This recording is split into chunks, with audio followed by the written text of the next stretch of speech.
বটতলার দিকে সন্ধ্যের পর যাওয়া একেবারেই নিষিদ্ধ।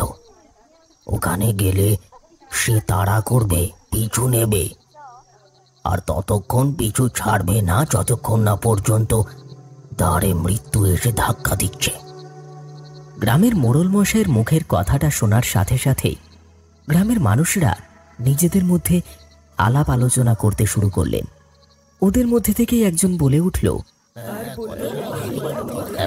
কেন ওখানে কি এমন আছে মোড়ল মশাই?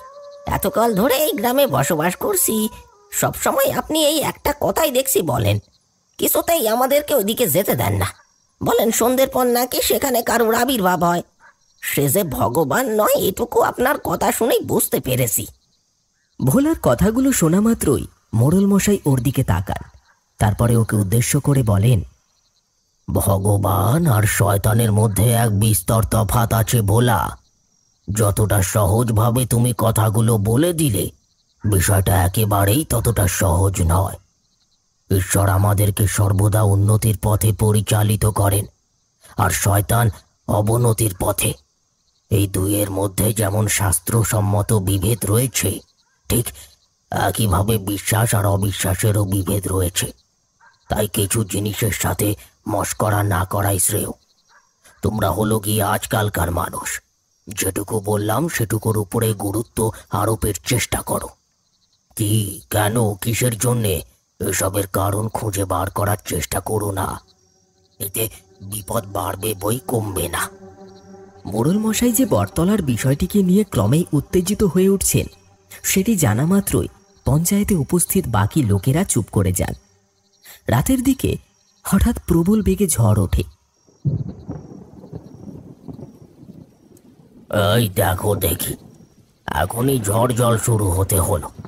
নিশ্চিন্তে বসে যে দুদণ্ড একটু শান্তির নিঃশ্বাস ফেলবো সেটুকুও হয় না। এখনই আবার বাড়ির দিকে অগ্রসর হতে হবে। এ যে কি হ্যাপা, কি বলবো, বড় বাজে ব্যাপার। যাক শোনো, আমি তাহলে এখন বাড়ির দিকে যাচ্ছি। তোমরাও এই ফাঁকে যে যার বাড়িতে চলে যাও। আবারও বলছি, ওই বটতলা হইতে কিন্তু সাবধান। সকলেই মোড়লের কথায় ঘাড় নাড়ল। মোড়ল মশাই আর কথা না বাড়িয়ে ওই ঝড় জলের মধ্যেই নিজের বাড়ির উদ্দেশ্যে বেরিয়ে পড়লেন। এমন সময় পথের মধ্যে একটা মস্ত বড় গাছের ডাল এসে পড়ল। মোড়ল মশাই ভাবলেন, এ কি সর্বনাশ হলো! এই একটাই তো পথ ছিল ওই বটতলাকে এড়িয়ে যাওয়ার। ভেবেছিলাম এই পথ ধরেই এগিয়ে যেতে পারবো, কোনো অসুবিধে হবে না। কিন্তু এখন তো দেখছি ভারী বিপদ। অন্য পথ বলতে তো কেবল ওই বটতলা। কিন্তু যাবো কিভাবে? ওই পথ দিয়ে তো দিনের বেলাতেও যেতে গা ছমছম করে, আর সেখানে এখন তো রাত, তারপরে আবার ঝড় বৃষ্টি। এই যে সর্বনেশের কাঁথায় আগুন। চোখের সামনে পড়ে থাকা ওই বড় গাছের গুড়িটির দিকে তাকিয়ে মোড়ল মশাইয়ের বুক শুকিয়ে যেতে থাকে। অন্য কোনো উপায় খুঁজে না পেয়ে তিনি ওই গুঁড়ির পাশের একটু সরু জায়গাকে কেন্দ্র করে সামনের দিকে পা বাড়িয়ে দেন। ওই গুঁড়িটিকে কোনো রকমে পেরোতে নজরে পড়ে পাশে বেঁকে যাওয়া রাস্তাটা। গাছের গুঁড়িটি এমনভাবে রাস্তার উপর আটকে পড়েছিল যেন মনে হচ্ছিল সে ওই পাশের ওই বেঁকে যাওয়া রাস্তাটাকে ধরতেই বাধ্য করছে। ওই পথেই যেতে হবে মোড়ল মশাইকে। আজকে যে কার মুখ দেখে উঠেছিলাম কে জানে। এই বিলাসের গ্রামে ওই জায়গাটি দিয়ে কেউ সেভাবে যেতে চায় না। বাবা ঠাকুরদা সকলের মুখেই তেমনটাই তো শুনেছি। আমি তো দিনের আলো ছাড়া কোনোদিনও ওই পথ মারাইনি। আর আজকে উপায় না থাকলে যা হয় আর কি। কিন্তু উপায় থেকেও তো লাভ নেই। নিজের ভিতরে চলতে থাকা ভয় আর আতঙ্কের প্রহরটাও যে একাকী আমায় গুনতে হবে। কি করি কি করি? যাক, রাম নাম করতে করতে কোনো ক্রমে ওই বটতলাটাকে পার করে দিতে পারলেই নিশ্চিন্ত। আর কোনো চিন্তা থাকবে না। অবশ্য ওইখানে তো কাউকে কোনোদিনও দেখতে পাইনি, কেবলই শোনা কথা সবটাই। আগে এই গ্রামে কি হয়েছিল না হয়েছিল সেসব নিয়ে মাথা ঘামিয়েই বাকি করব। কিন্তু এই রাস্তাটা আজকে এত শুনশান লাগছে কেন? মনে হচ্ছে এটা রাস্তা নয়, যেন একটা শ্মশান। কিছুতেই তো বুঝে উঠতে পারছি না। যাক, এসব কথা পরে ভাবলেও চলবে, আগে আমাকে এগিয়ে যেতে হবে। এই কথাগুলি বলতে বলতে মোড়ল মশাই পৈতেটাকে শক্ত করে চেপে ধরে সামনের দিকে এগিয়ে যেতে থাকলেন। ধীরে ধীরে নদীর পাড়ের রাস্তা পেরোতেই দূরে বটগাছটা দেখতে পাওয়া গেল। বটগাছের ডালগুলো নিজের শাখা প্রশাখাকে এমনভাবে প্রসারিত করে রেখেছিল যেন মনে হয় ওই ডালে বসেই কেউ নিজের আতঙ্কের ইতিবৃত্তকে সকলের সম্মুখে তুলে ধরতে চাইছে। এ যেন এক অধরা ইতিহাস, এক অজানা অতীতগুচ্ছ। ওই গাছটি যেন রাতের অন্ধকারে কথা বলছিল। এতকাল এই গ্রামেই রয়েছি, কিন্তু কোনোদিনও এমনটা অনুভূত হয়নি। ওই গাছটিকে দেখলে যেন পরিষ্কার মনে হতে থাকে সেটির ভিতরে প্রাণ রয়েছে। কেউ যেন ওই গাছটির মধ্যে থেকে কথা বলতে চাইছে, যেন ডাকছে, নিজের দিকে আকর্ষণ করে এমন কিছু বলতে চাইছে যা হয়তো কেউই জানে না। কিন্তু আজকে জানি না কেন আমার একটু বেশি ভয় করছে। এই পথ ধরে আমি কিছুতেই এগিয়ে যেতে পারছি না। সবসময় মনের মধ্যে একটা হালকা ভয় কাজ করেই চলেছে। রাম রাম রাম রাম রাম রাম রাম রাম রাম রাম রাম রাম। ভয় পেলে চলবে না, আমাকে তো এগোতেই হবে। এমন সময় জোরে জোরে হাওয়া বইতে শুরু করলো। মোড়ল মশাই সামনের দিকে এগোতেই থমকে দাঁড়িয়ে পড়লেন। দেখলেন বটগাছের ডালে বসে কেউ যেন পা দোলাচ্ছে। একটা মৃদু গানের সুর ভেসে আসছে তার কণ্ঠে। গুনগুনানির শব্দগুলো বাতাসের তালে তালে ধেয়ে আসতে থাকে মোড়লের দিকে। ওদিকে যাওয়াটা কি ঠিক হবে? ঝড়টা একটু কমলে কি ওদিকে যাব? এক্ষুনি এক্ষুনি কারোর একটা পা দেখতে পেলাম না, মনে হলো কেউ যেন ওখানে বসে রয়েছে মনে হচ্ছে। রাম রাম রাম রাম রাম রাম। না না না, পিছনের দিকে তাকাবো না। পিছনের দিকে তাকালেই শুনেছি তেনারা ভর করেন। তার চেয়ে ভালো সামনের দিকে তাকিয়েই এগিয়ে চলি। মোড়ল মশাই বটগাছের পাশ ঘেঁষে সামনের দিকে এগোতে যাবেন, এমন সময় কেউ যেন পিছন থেকে হাঁক দিয়ে উঠল। কোথায় যাচ্ছিস নেপাল? এদিকে তাকাবি না? সেই কখন থেকে তোর পথ চেয়ে বসে রয়েছি, ওদেরকে তো বলে এলি এই পথ না মারাতে, অথচ নিজেই এই পথে এলি যে। সাহসটা তো ভালোই আছে, কি বলিস? মোড়ল মশাই থমকে দাঁড়িয়ে পড়লেন। পিছনের দিকে না তাকিয়ে পৈতেটাকে শক্ত করে জড়িয়ে ধরে বললেন, কে কে কে কে কে কে তুই? কে তুই? পিছু ডাকছিস কেন? আবারও সেই খিকখিকে হাসিটা আলোড়ন তুলল।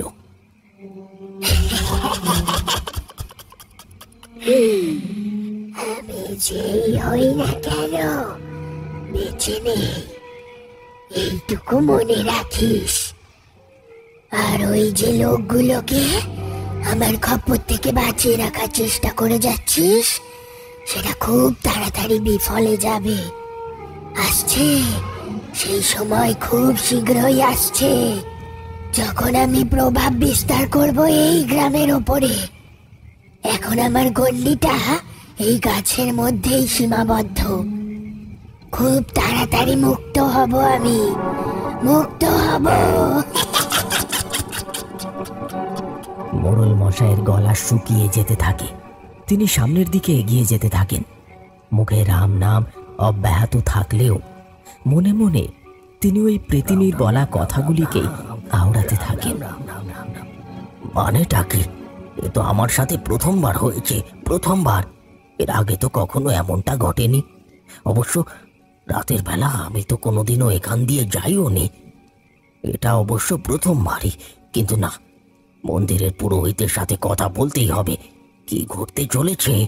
ও মুক্ত হবে মানেটা কি? কি বলতে চাইছে? না না না না, এসবের মধ্যে লুকিয়ে থাকা অতীতকে আমায় খুঁজে বের করতে হবে, না হলে যে অনর্থ ঘটে যাবে। এই গ্রামের উপর চরম সংকট আসতে চলেছে। ওই প্রেতিনি তছনছ করে দেবে সবকিছুকে।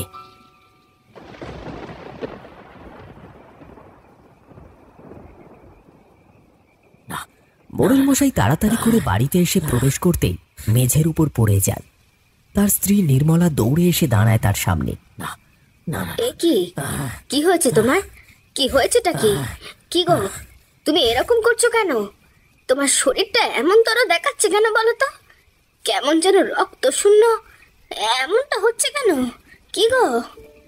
মোড়ল মশাই কোনো কথা বলতে পারেন না। ওনার হাত পা ঠকঠক করে কাঁপতে থাকে। উনি হাত দেখিয়ে ইশারা করে কিছু একটা বলবার চেষ্টা করতে থাকেন, কিন্তু তার আগেই তিনি জ্ঞান হারিয়ে ফেলেন।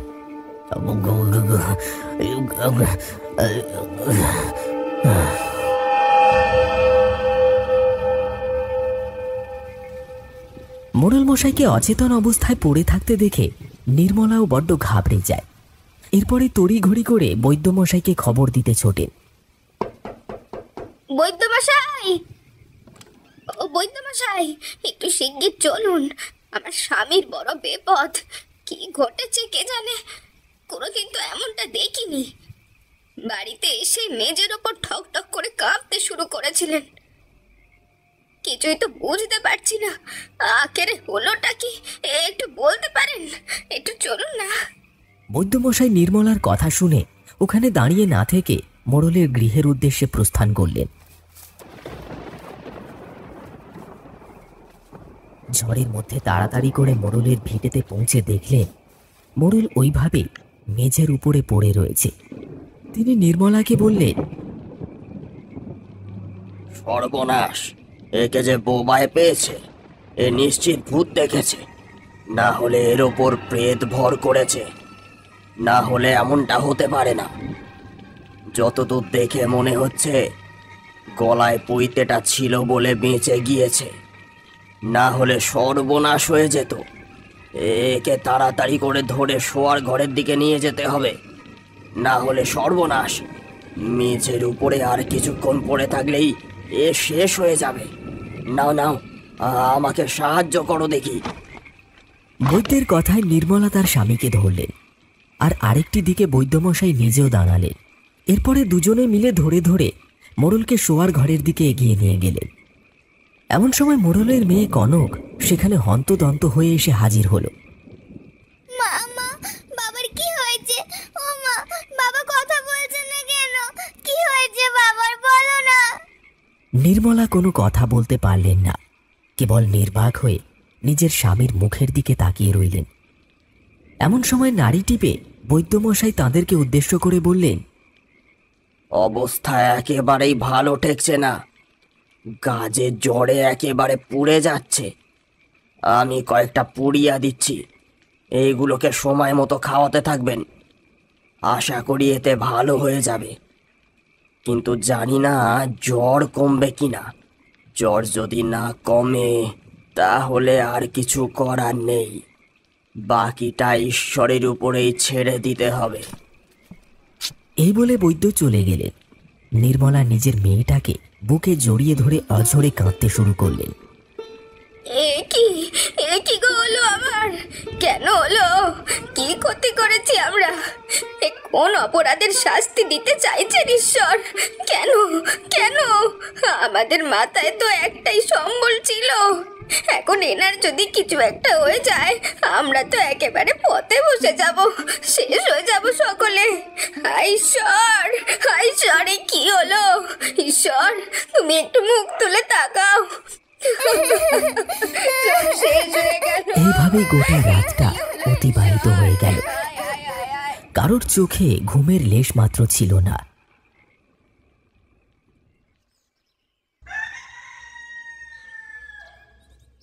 ভোর হওয়ার পরেও মোড়ল মশাইয়ের দেহটা ওইভাবেই বিছানার উপর পড়ে রইল, কোনো সারা শব্দ নেই। এমন সময় নির্মলা স্বামীর নাকের কাছে হাত নিয়ে গিয়ে শ্বাস পড়ছে কিনা দেখতে লাগলেন। নিঃশ্বাস তো পড়ছে, তবে জানি না এরপর কি ঘটবে। জ্বরে যে একেবারে গাটা পুড়ে যাচ্ছে। কি গো, চোখটা খোলো না গো। কি গো, চোখটা খুলছো না কেন? কি হলো গো তোমার? চোখটা তো একটু খুলবে। কি গো? এমন সময় হঠাৎ মোড়ল মশাইয়ের দেহটা পুনরায় কাঁপতে শুরু করলো। তিনি চোখ খুললেন, আর তারপরেই নির্মলার হাতটা শক্ত করে চেপে ধরে বিড়বিড় করে বলতে থাকলেন, ওই বটগাছটা নির্মলা, বটগাছে আছে সে, আমি দেখেছি, সে আছে, সে শেষ করে দেবে, সকলকে শেষ করে দেবে। নির্মলা স্বামীর জড়িয়ে জড়িয়ে বলা কথাগুলি কিছুই বুঝতে পারলেন না। কি বলছো বলো তো, একটু পরিষ্কার করে বলবে কি? আমি তো কিছুই বুঝতে পারছি না। কে বট গাছে কে রয়েছে? কে আসবে? কে মুক্তি পাবে? হে ঈশ্বর, এ কি হলো গো? এ কি তোমার মুখ দিয়ে রক্ত বেরোচ্ছে কেন? কি হচ্ছে সব? কি হচ্ছে নাকি তোমার? মোড়ল আবারও জড়িয়ে জড়িয়ে কথাগুলো বলতে যাবেন, এমন সময় দমটা আটকে আসলো। শেষ কয়েকটা শব্দ বলেই তিনি পরলোক গমন করলেন। ওই বট গাছে আছে সে আসছে, যে এবারে মুক্ত হবে। তোমরা কথাটা আর শেষ করতে পারলেন না তিনি। তার আগেই তার প্রাণবায়ুটা শরীর ত্যাগ করে অন্যত্র কোথাও চলে গেল। নির্মলা স্বামীর বুকের ওপর মাথা রেখে হাউ মাউ করে কাঁদতে শুরু করলেন। হে ভগবান, আমার সব শেষ হয়ে গেল, আমার সব শেষ হয়ে গেল। হে ঠাকুর, আমার সব শেষ হয়ে গেল। ঈশ্বর, কি করলে? তুমি কি করলে? মানুষটাকে এভাবে কেড়ে নিলে। মানুষটা কি ক্ষতি করেছিল গো? সে তো কারুর কোনো ক্ষতি করেনি। কি গো, কই গো, কথা বলো না গো। কি গো, কিছু তো বললে না। কি হয়ে গেল? আমার কি ক্ষতি হয়ে গেল গো? কি ক্ষতি হলো গো? পাশে দাঁড়িয়ে মেয়েটিও কাঁদতে থাকলো। এরপরে ধীরে ধীরে গ্রামের সকলের কাছেই মোড়লের পরলোক গমনের খবরটা পৌঁছে গেল। সকলেই শুনে একেবারে অবাক হয়ে গেলেন। মোড়লের মুখে শোনা ওই বটগাছের ব্যাপারটা সকলেই আন্দাজ করতে পারল। সেদিনকে মোড়ল মশাই যে ওই বটগাছের তলা দিয়েই বাড়ি ফিরেছিলেন, এই বিষয়টি সম্পর্কে অনেকেই নিশ্চিত ছিল। নির্মলা গ্রামের পুরোহিতের কাছে গিয়ে গোটা বিষয়টা জানালেন, কিন্তু পুরোহিত সবটা শুনেও কোনো নির্দিষ্ট বিধান দিতে পারলেন না। কেবল বললেন, আমিও ঠিক আন্দাজ করতে পারছি না ওখানে যে ঠিক কি ঘটেছিল, এই ব্যাপারটা আমিও জানি না। আর আপনার মুখ থেকে যেটুকু শুনলাম তাতে করে তো কোনো কিছু সেইভাবে পরিষ্কার হলো না। জানি না আগামীতে কি ঘটবে। আমাদেরকে মোড়ল মশাইয়ের দেহটির দাহ সংস্কারের ব্যবস্থা করতে হবে। মনে হচ্ছে ওনার অপঘাতেই মৃত্যু হয়েছে।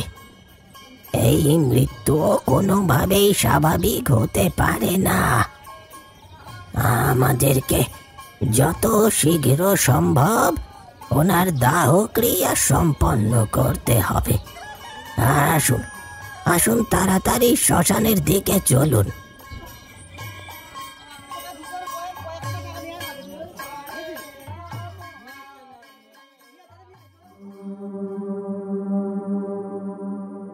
দেখতে দেখতে সেদিন রাতের মধ্যেই মোড়ল মশাইয়ের দাহক্রিয়া সম্পন্ন হয়ে গেল। গ্রামের মধ্যে বটতলার বিষয়টিকে নিয়ে আরও চাঞ্চল্যকর পরিস্থিতি তৈরি হলো। কিন্তু এইভাবেই কেটে গেল আরও 5 মাস। 5 মাস কেটে গেলেও মানুষের মনের মধ্যে ওই বটতলাকে কেন্দ্র করে আতঙ্কটা কিছুতেই কমল না। এরপরে এলো সেই শুভক্ষণ, যখন পুরোহিত মশাই নিজের একমাত্র ছেলের বিবাহের দিন ঠিক করলেন। মাঘ মাসের শুভ দিনে তিনি নিজের একমাত্র ছেলে শুভঙ্করের সাথে মীনাক্ষীর বিবাহের কাজ সম্পন্ন করলেন। মীনাক্ষী নতুন বউ হয়ে বাড়িতে এলো।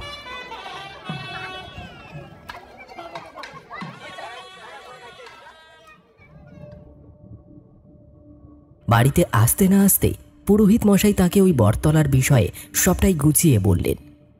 সন্ধ্যের পর যে সেখানে যাওয়া একেবারেই নিষিদ্ধ, এই বিষয়টি সম্পর্কেও তিনি মীনাক্ষীকে স্পষ্টভাবেই জানালেন।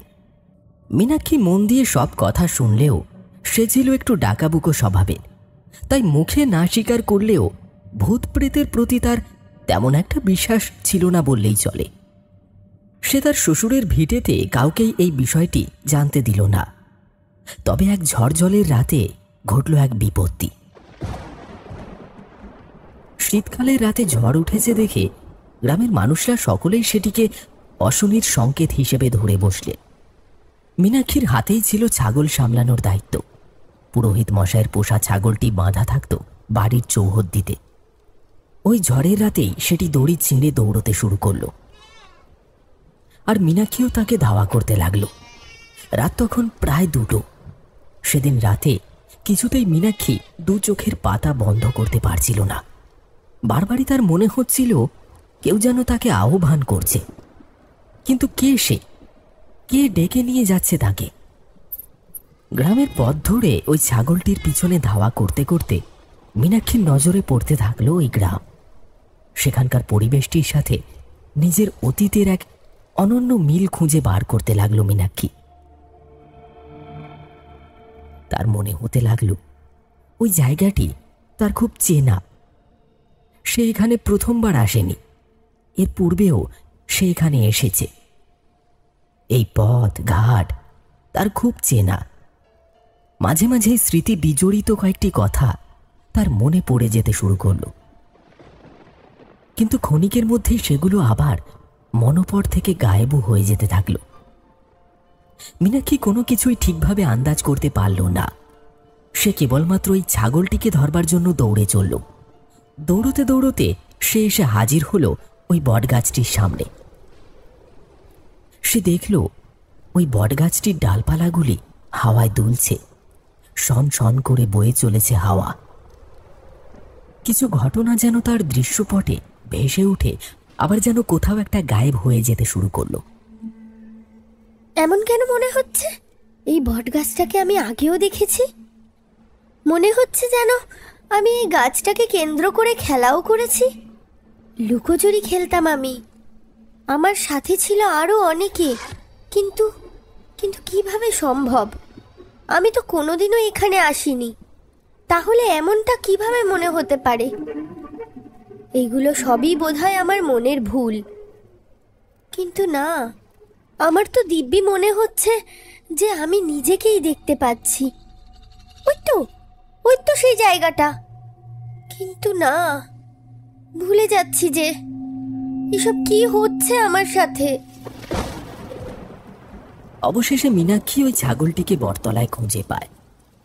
দাঁড়া বেটা, কি ভেবেছিস আমাকে বিপদে ফেলবি? এইবার ধরেছি বেটাকে। চল চল, শিগগিরই চল। কথাটা বলতে গিয়ে হঠাৎ একটা চকচকে বস্তুর দিকে নজর পড়ে মীনাক্ষী। ওইটা কি? ওইখানে যেন কি একটা চকচক করছে। মীনাক্ষী সেই বস্তুটিকে লক্ষ্য করে এগিয়ে যায়। এ কি? এটা তো একটা পাথরের মতন লাগছে, লাল রঙের পাথর। কিন্তু পাথরটা কার? এটা দেখে তো মনে হচ্ছে এটা বড়ই মূল্যবান পাথর। এত দামি পাথরটা কে এখানে এভাবে ফেলে রেখে চলে গেছে? এমন সময় বটগাছের সব থেকে বড় ডালটা কেঁপে ওঠে। আরেকটি কালো ধোঁয়া এগিয়ে আসতে থাকে মীনাক্ষীকে লক্ষ্য করে। সে দেখে এক নারী মূর্তি এসে দাঁড়িয়েছে ঠিক তার সামনে, যার মুখ থেকে রক্ত ঝরে পড়ছে। শরীরটা একেবারেই বিধ্বস্ত। কি সর্বনাশ! এই যে একেবারে আমার মতনই দেখতে। কে তুমি? কে? আমি কি করে এখানে আসতে পারি? এই যে আমি নিজেকেই নিজে দেখছি। না না, এমনটা হতে পারে না, কিছুতেই না। ভয়তে কাঁকিয়ে ওঠে মীনাক্ষী, আর সেই ছায়ামূর্তি খিক খিক করে হাসতে থাকে। অট্টহাসির শব্দে ফেটে পড়তে থাকে চারিদিক। আকাশে মেঘ গর্জে ওঠে। দৌড়তে শুরু করে দেয় মীনাক্ষী।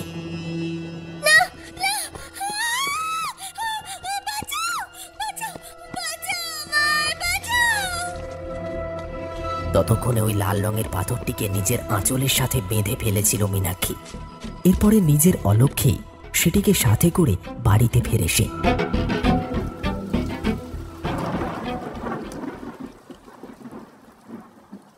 ছাগলটাকে বাড়ির দাওয়ায় বেঁধে দৌড়ে ঘরে ঢুকে ঘরের দরজাখানা বন্ধ করে দেয়। খাটের দিকে নজর পড়তেই দেখে শুভঙ্কর ঘুমিয়ে রয়েছে। সে আর কোনো কথা না বাড়িয়ে তার স্বামীর পাশে গিয়ে শুয়ে পড়ে। কিন্তু সে জানতেও পারে না এই ঘটনাটির মধ্যে দিয়েই মুক্তি পেয়ে যায় সেই দুরাত্মা। প্রতিটি রহস্য যে অতীতের খাতাতেই লুকিয়েছিল, এক অবশিষ্ট অবয়বের মতো সেটি ধাওয়া করতে শুরু করে মীনাক্ষীর। আসন্ন সময় যেন আরো ভয়াবহতার সৃষ্টি করতে থাকে তার জীবনে।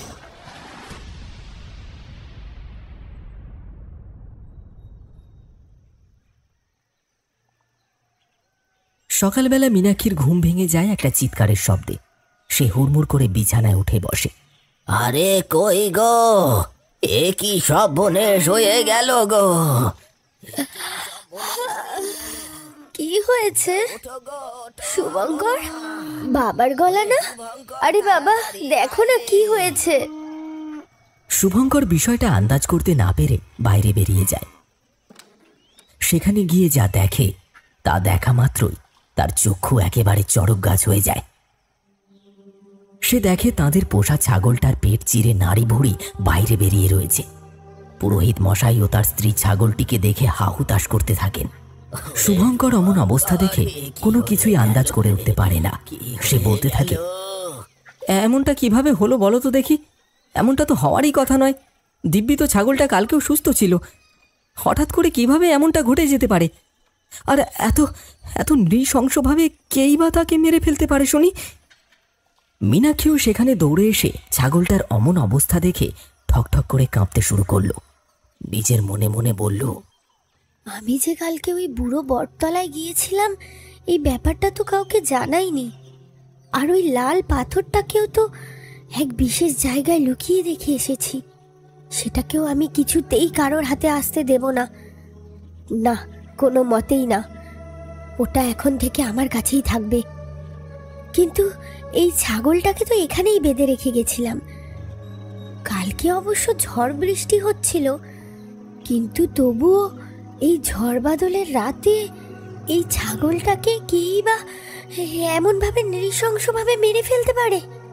মীনাক্ষী নিজের মনকে প্রশ্ন করেও যখন কোনো উত্তর পেল না, তখন সে তার শ্বশুরমশাইকে উদ্দেশ্য করে জিজ্ঞাসা করল, আচ্ছা, একটা কথা জিজ্ঞাসা করব আপনাকে। হ্যাঁ বলো না, কি বলবে? আচ্ছা, আপনাদের গ্রামে কি রাতের অন্ধকারে কোনো হিংস্র জন্তু শিকার করতে বেরোয়? না হলে এই ছাগলটার এমন অবস্থা হলো কিভাবে? এ তো কোনো মানুষের কাজ বলে মনে হচ্ছে না। পুরোহিত মশাই কিছু একটা আন্দাজ করতে পেরেছিলেন। ওই কাজটা যে কোনো একটা অশনির সংকেতকে বহন করে নিয়ে এসেছে, এই বিষয়টি আন্দাজ করতে পেরে তিনি বলে উঠলেন, এ কাজ কোনো সাধারণ মানুষের নয়, আবার কোনো জন্তুরও নয়। এই কাজ কোনো অপশক্তির। সেই কাজ করেছে, সেই অপশক্তি মুক্ত হয়ে গিয়েছে, এ বিষয়ে আমি নিশ্চিত। মোড়লের মৃত্যুর সময় ওর স্ত্রী ওর মুখে এই কথাটি শুনেছিল। ওই অপশক্তি নাকি খুব তাড়াতাড়ি নিজের মুক্তির পথ নিজেই খুঁজে নেবে। এখন তো মনে হচ্ছে সেটাই ঘটছে। কারণ কেউ যদি এই জন্তুটাকে খাওয়ার চেষ্টা করত, তাহলে সবটাই খেয়ে নিত। কিন্তু তা করেনি কেউ এই জন্তুটাকে চিঁড়ে চিঁড়ে খাওয়ার চেষ্টা করেছে। আর আর ঠিক সেই কারণেই এই পরিণতি ঘটেছে। এ কোনো সাধারণ বিষয় হতেই পারে না। এখন তাহলে এর থেকে বাঁচার উপায় কি? পুরোহিত মশাই অনেক ভেবেচিন্তে বললেন, সে ব্যাপারে আমার ধারণা একেবারেই খুব কম। আমি ঈশ্বরের ভক্ত। ঈশ্বর ভক্তি আমার একমাত্র মার্গ। আমি সেই পথেই অগ্রসর হয়ে এসেছি। আজীবন আমি সেইভাবেই থাকবার চেষ্টা করব। কিন্তু কি করতে পারি? এরপরেও যখন আমার নিয়তি আমাকে এই পথেই টেনে নিয়ে আসার চেষ্টা করে যাচ্ছে, তখন আমাকে এই পথেই অগ্রসর হতে হবে। ওই বটগাছটাই হলো গিয়ে যত নষ্টের গোড়া। ওটাকেই কেটে ফেলতে হবে। এতকাল ধরে ওখানে আটকে থাকা ওই প্রেতিনী আমাদের সকলের সর্বনাশ করে চলেছে। গায়ের মানুষরা সন্ধ্যের পরে কেউ আর ওই পথে এগোতেই সাহস পায় না। এ কি কোনো সাধারণ ব্যাপার হতে পারে নাকি? কোনো মতেই নয়, কিছুতেই এমনটা হতে দেওয়া যায় না। আমাকে ওই গাছটাকে কেটে ফেলতে হবে, আর সেই সঙ্গে ওই গাছটির অস্তিত্বকেও নষ্ট করে ফেলতে হবে। এই কাজ আমার একার পক্ষে করাটা একেবারেই সম্ভব হবে না। এই কাজের জন্য প্রয়োজন পড়বে এক তান্ত্রিকের, আর আমার নজরে একজনই আছেন যিনি এই কাজ করতে পারবেন। শুভঙ্কর তার বাবাকে জিজ্ঞাসা করে ওঠে, কে সে বাবা? এতকাল তো গ্রামে যত বিপত্তি এসেছে তাদের সমাধান তোমার হাতেই ঘটেছে, কিন্তু এখন কার সাহায্যের প্রার্থনা করতে যাচ্ছ তুমি? আছেন একজন। গ্রামের শ্মশানে ঘুরে বেড়ান তিনি। আমি আজকেই একবার তার খোঁজ নিতে যাব।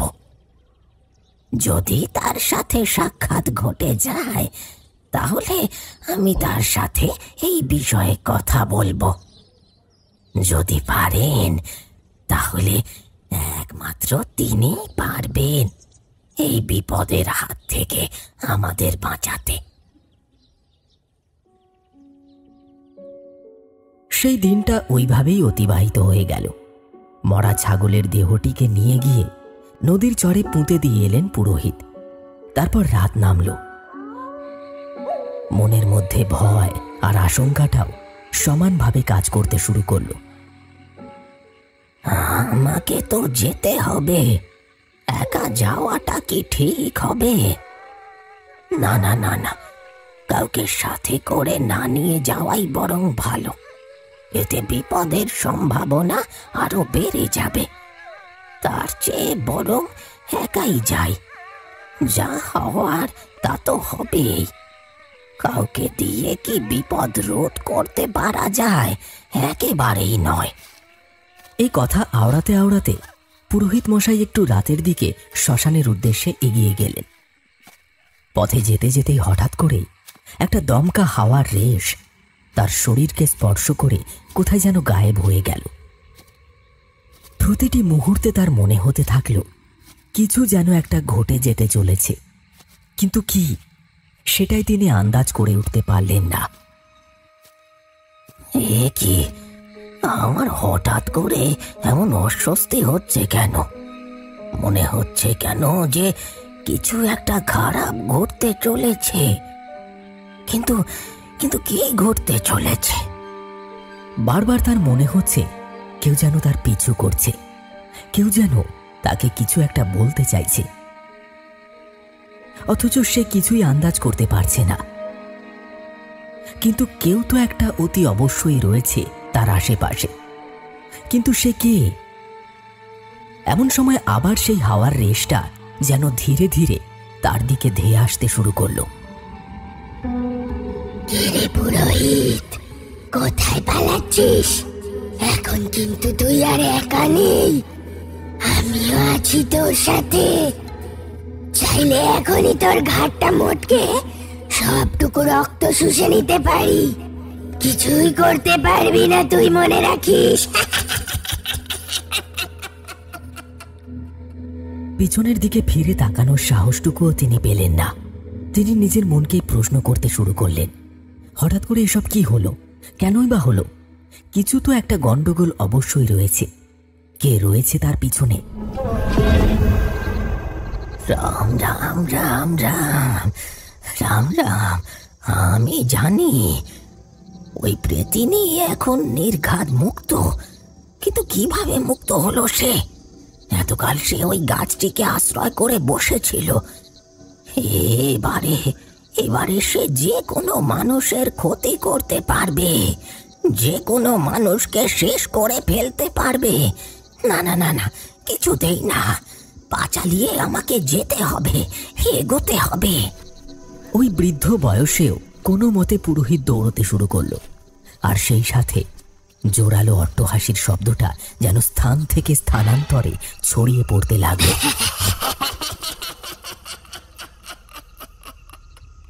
কিরে পুরোহিত, ভয় পেয়ে গেলি নাকি আমাকে?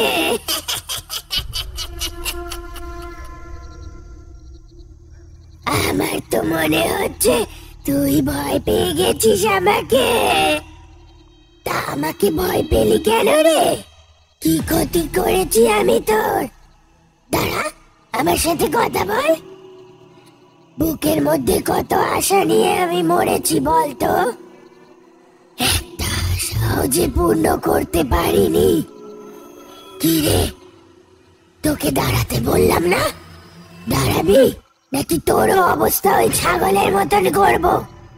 ওটাকে মারতে যা সুখ পেয়েছি না আমি, কি বলবো। তরতাজা রক্ত আর মাংসের স্বাদ পেয়েছি, দারুণ লেগেছে, দারুণ। পুরোহিত মশাই কোনো দিকে না তাকিয়ে দৌড়তে শুরু করলেন। এই বয়সে কি আর দৌড়ানো যায়? দৌড়তে দৌড়তে হোঁচট খেয়ে পড়ে গেলেন একটা পাথরের ঢিবির ওপর।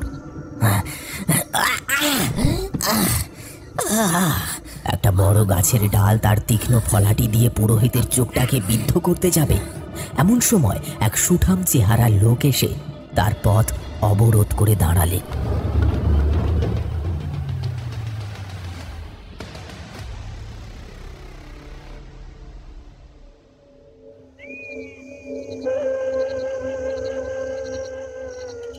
ওই লোকটির দিকে তাকাতেই চমকে উঠলেন পুরোহিত। কি আপনি? আমি তো আপনার খোঁজেই যাচ্ছিলাম। আপনাকে যে এভাবে এখানে পেয়ে যাব এ তো কল্পনাও করতে পারছি না। ধীরে ধীরে পিছন দিক থেকে ধেয়ে আসা ওই হাওয়ার রেশটাও অনেকখানি কমে গেল। পুরোহিত মশাই তান্ত্রিককে উদ্দেশ্য করে বললেন, আমাকে বাঁচান, দয়া করে আমাকে বাঁচান। আমি জানি তোদের সাথে যা যা হয়েছে তার সবটাই আমি দেখতে পেয়েছি। ধ্যান যোগের দ্বারা আমি সেই শক্তি অর্জন করেছি যার দ্বারা আমি সবকিছু না দেখেও আন্দাজ করতে পারি। তোর সাথে আমার সাক্ষাৎ এমনি এমনি ঘটেনি, এর পিছনে রয়েছে মস্ত বড় একটি কারণ। আমাকে তোর বাসায় যেতেই হবে, তোর গৃহবধূর কারণেই এমনটা ঘটছে। তান্ত্রিকের মুখে মীনাক্ষীর কথা শুনে চমকে উঠলেন পুরোহিত মশাই। তারপরে বললেন, মীনাক্ষী? সে তো ভারী মিষ্টি একটি মেয়ে, এই সবে মাত্র আমাদের পরিবারে এসেছে। নতুন বউয়ের সম্পর্কে এমন কথা বলতে আপনার দ্বিধাবোধ হচ্ছে না বাবা? ও তো নিজেই জানে না ওকে, আর এই গ্রামে ওর কেন আবির্ভাব ঘটেছে। তান্ত্রিকের মুখে এই কথাগুলি শুনে কোনো কিছুই আন্দাজ করে উঠতে পারলেন না পুরোহিত। তিনি আবারও জিজ্ঞাসা করলেন, এসবের অর্থ কি? এমনটা কিভাবে সম্ভব হতে পারে? সে কিছু জানে না, মানেটা কি? দয়া করে গোটা ব্যাপারটা আমাকে খুলে বলুন।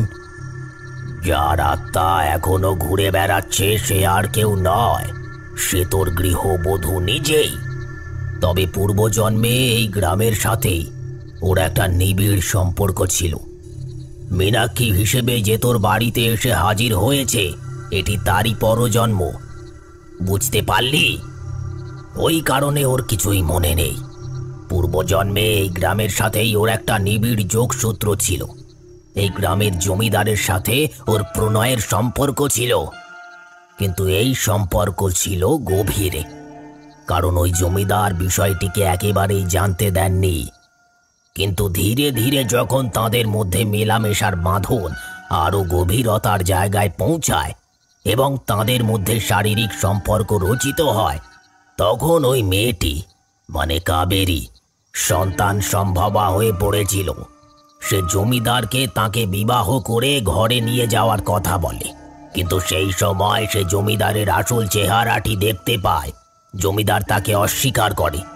এই বিষয়টি কাবেরী কিছুতেই মেনে নিতে পারেনি। জমিদার ওর মন ভোলানোর জন্য ওকে একটি লাল পাথরের আংটি দিয়েছিল। আংটির পাথরটি ছিল বেশ বড়। ওটি কাবেরীর খুব কাছেই ছিল। সে সেই আংটিটাকে মৃত্যু নিজের কাছে রাখবার সিদ্ধান্ত নিয়ে ফেলেছিল, কিন্তু তেমনটা কিছুতেই হলো না। ওই জমিদার কাবেরীকে নিজের হাতে খুন করলেন। আর ওই যে গ্রামের বুকে বটগাছটা দেখেছিস, সেটার নিচেই তাকে পুঁতে দেওয়া হয়েছিল। জমিদার ও তার লোকেরা মিলে নিজের হাতে এই কাজ করেছিলেন, কিন্তু এই বিষয়টি কারুর কানেই পৌঁছায়নি। বিষয়টা ধীরে ধীরে মানুষের কাছে ধামাচাপা পড়ে গিয়েছিল। তবে এখন ব্যাপারটা একেবারেই আলাদা হয়ে গেছে। এখন মীনাক্ষীর পূর্বজন্মের কথা কিছুই মনে নেই। সে নিজেকেই নিজের চোখের সামনে দেখছে, অথচ কিছুই আন্দাজ করতে পারছে না। একবার যদি পূর্বজন্মের বিদেহী আত্মা এই জন্মে মীনাক্ষীর শরীর পেয়ে যায়, তাহলে আত্মার পূর্ণতা সম্পূর্ণ হয়ে যাবে আর কাবেরী নিজের শক্তি ফিরে পাবে। সে কেবল মীনাক্ষীর শরীরটাকে পেতে চাইছে। একবার তার শরীরটাকে পেয়ে গেলে তাকে আর কেউ কোনোদিনও শেষ করতে পারবে না। তবে এমন ঘটনা বিরল, তাই সে নিজের মধ্যে নেই। মীনাক্ষী কিছুতেই আন্দাজ করতে পারছে না যে সে কি করছে। এরপরে এমনটাও ঘটতে পারে যে মীনাক্ষী নিজের হাতেই গ্রামের মানুষদেরকে নৃশংসভাবে শেষ করলো। সেই দৃশ্যটাও যদি চোখের সামনে ভেসে ওঠে, তাহলে ভয় পাওয়ার কোনো কারণ নেই। পুরোহিত এই সমগ্র বিষয়টি সেই তান্ত্রিকের মুখ থেকে শুনে হতভম্বের মতন তার দিকে তাকিয়ে রইল। তারপর তাকে উদ্দেশ্য করে বলল, তাহলে এখন উপায় কি বাবা? উপায় আছে। আমাকে গোপনে মীনাক্ষীর উপরে নজর রাখতে হবে। ওর কাছেই রয়েছে সেই লাল পাথরটি। ও নিজের অজান্তেই সেটিকে নিজের সাথে করে বাড়িতে নিয়ে এসেছে। আর এরপর থেকেই শুরু হয়েছে নানান রকমের অঘটন। এখন যে করেই হোক ওই লাল পাথরটিকে জোগাড় করতে হবে। এরপরে ওই পাথরটিকে নিয়ে আমাকে ধ্বংস করে ফেলতে হবে। ধ্বংস করে ফেলতে পারলে সব কিছু স্বাভাবিক হয়ে যাবে। আর এই কাজটা আসন্ন অমাবস্যার আগেই করতে হবে। পুরোহিত মশাই সেই তান্ত্রিককে সাথে করে বাড়ির দিকে এগিয়ে যেতে লাগলেন। এরপরে বাড়ির পিছন দিকে তালা বন্ধ হয়ে পড়ে থাকা একটি ঘরে তার থাকবার ব্যবস্থা করে দিলেন। কোনো মানুষ যাতে ওই বিষয়ে কিছু জানতে না পারে সেই বিষয়টির প্রতিও তিনি জোর দিলেন। তান্ত্রিক তাকে উদ্দেশ্য করে বললেন, পরশু দিনকেই অমাবস্যা। যে করেই হোক ওই লাল পাথরটাকে আমার কাছে এনে দে। আমি চেষ্টা করব, তবে কথা দিতে পারছি না। নতুন বউয়ের ঘরের মধ্যে এভাবে ঢুকে যাওয়াটা কি সম্ভব? একেবারেই নয়। তবুও আমি চেষ্টা করব বাবা, যদি কোনোভাবে একটা উপায় করা যায়। এই কথাগুলো বলে পুরোহিত মশাই নিজের বাড়ির দিকে চলে গেলেন। সেদিন রাতের বেলা হঠাৎ একটা বিশ্রী পচা গন্ধ নাকে ভেসে আসতেই ঘুমটা ভেঙে গেল তান্ত্রিকের। তিনি জানালার দিকে তাকাতেই দেখলেন লাল রঙের শাড়ি পরিহিত এক সধবা মহিলার কাপড়ের আঁচলটা মাটিতে লুটিয়ে রয়েছে, আর তিনি এগিয়ে চলেছেন। এই দৃশ্য দেখা মাত্রই তান্ত্রিক ব্যাপারটা অনুধাবন করতে পারে। তারপর তাড়াতাড়ি করে বাড়ি থেকে বেরিয়ে পড়লেন। সামনে তাকাতেই দেখলেন পুরোহিত মশাইও ওই একই দৃশ্য দেখতে পেয়ে মেয়েটির পিছু করতে শুরু করেছে।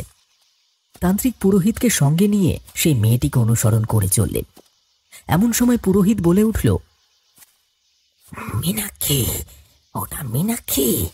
সে একা এত রাতের বেলায় কোথায় যাচ্ছে? কোথায় যাচ্ছে বাবা? তাও আবার এত গভীর রাতে। নির্ঘাত কিছু একটা ঘটতে চলেছে। আমি তো তোকে বলেইছিলাম যে অঘটন ঘটবে, কারণ আসন্ন অমাবস্যার মধ্যেই কাবেরীর প্রেত আরো অনেক বেশি শক্তিশালী হয়ে ওঠার পূর্ণ চেষ্টা করবেই, আর আমাদেরকে সচেতন থাকতে হবে। এখন কথা না বাড়িয়ে তাড়াতাড়ি ওই পথের দিকে এগোনো উচিত। ওরা দুজনেই ওই পথ ধরে এগোতে থাকলো। তারপরে কিছুটা দূরে গিয়েই তারা দেখল মীনাক্ষী একটি পথ চলতি কুকুরকে চেপে ধরেছে। কুকুরটি গোঙাচ্ছে। হঠাৎ করে সে ওই কুকুরটির ঘাড় মটকে দিতে কুকুরটি মাটিতে নুইয়ে পড়ল। এরপর সে তার মাথার উপরের অংশের মাংসটুকু দাঁত দিয়ে চিরে কুকুরের মাথা থেকে ঘিলুটা বার করে খেতে শুরু করল। তার সারা মুখে রক্ত লেগেছিল। তান্ত্রিক বলে উঠল, ওই দেখো পুরোহিত, মীনাক্ষীর গলায় কালো কারের সাথে ঝুলছে ওই লাল পাথরটি। যতক্ষণ পর্যন্ত ওই পাথর তার গলায় থাকবে ততক্ষণ পর্যন্ত সে এইভাবে নৃশংসতা চালিয়ে যাবে। তার কোনো হুঁশ নেই সে কি করছে, কেন করছে, এসবের কোনো হদিশ নেই তার। এটা মনে রেখো। তাহলে এখন উপায় কি বাবা? এই মুহূর্তে ওর কাছে যাওয়া যাবে না। ওর কাছে এখন অপার শক্তি রয়েছে। ও নিস্তেজ হয়ে পড়বে। শিকার ধরার পরেই ও নিস্তেজ হয়ে পড়তে বাধ্য। তান্ত্রিকের কথাগুলো শেষ হতে না হতে সে দেখল মীনাক্ষী নিস্তেজ হয়ে পড়েছে। এরপরে তান্ত্রিক বলে উঠল, এটাই সঠিক সময়। যে করেই হোক ওর গলা থেকে তোমাকে পাথরটা খুলে আনতে হবে। ওই লাল কাঠটিকে ছিঁড়ে ফেলতে হবে। পারবে? বেশ বাবা, আমি চেষ্টা করছি। পুরোহিত ধীরে ধীরে পা বাড়িয়ে সেদিকে এগিয়ে গেল। তারপরে মীনাক্ষীর গলায় হাত দিতে যাবে, এমন সময় মীনাক্ষীর চোখ দুটো খুলে গেল। তার চোখের মণি দুটো একেবারে সাদাটে বর্ণ ধারণ করেছে। মীনাক্ষীর শরীরটা ভূমি থেকে উঠে শূন্যে ভাসতে শুরু করলো। সে চিৎকার করে বলতে শুরু করলো, জানতাম তোরা আসবি। তোরাই যে আখেরে আমার ক্ষতি করার চেষ্টা করে চলেছিস সেটা আমি অনেক আগেই বুঝে উঠতে পেরেছিলাম।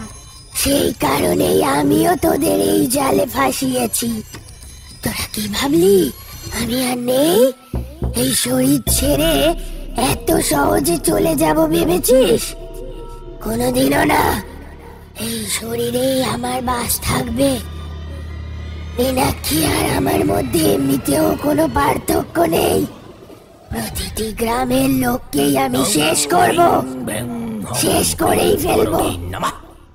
ছেড়ে দে বলছি মীনাক্ষীকে কাবেরী। তুই পূর্ব জন্মে যে কাজ করে যেতে পারিসনি সেই কাজ তুই এই জন্মে কিছুতেই করতে পারিস না। পূর্ব জন্মের সাথে এই জন্মের কোনো সম্পর্ক নেই। তোকে মীনাক্ষীকে ছেড়ে যেতেই হবে, না হলেই আমার কাছে রয়েছে লঙ্কা পোড়া। এই দিয়েই তোকে আমি ভস্ম করে দেব। সেই প্রেতিনী চিৎকার করতে শুরু করলো, না, দিস না, দিস না আমার শরীরে, আমি চলে যাচ্ছি। তান্ত্রিক মন্ত্রপাঠ থামালেন না। সে ওই একইভাবে মন্ত্রপাঠ অব্যাহত রাখল। কাবেরীর আত্মা মীনাক্ষীর শরীর ত্যাগ করে যেতে শেষমেশে বাধ্য হল। মীনাক্ষীর ভাসমান শরীরটা মাটিতে পড়ে গেল। তান্ত্রিক বললেন, বিপদ কেটে গিয়েছে পুরোহিত। এবার তুই তোর গৃহবধূকে ঘরে নিয়ে যা। ওই লাল পাথরটিকে আমি ভস্মীভূত করব। বেনারসে এক সধবার পবিত্র চিতার আগুনে সেটিকে ভস্মীভূত করতে হবে, না হলে এই বিপদ আবার নেমে আসতে পারে। তান্ত্রিক লাল পাথরটিকে সাথে করে নিয়ে চলে গেলে পুরোহিত মীনাক্ষীকে ধরে ধরে বাড়িতে নিয়ে এলো।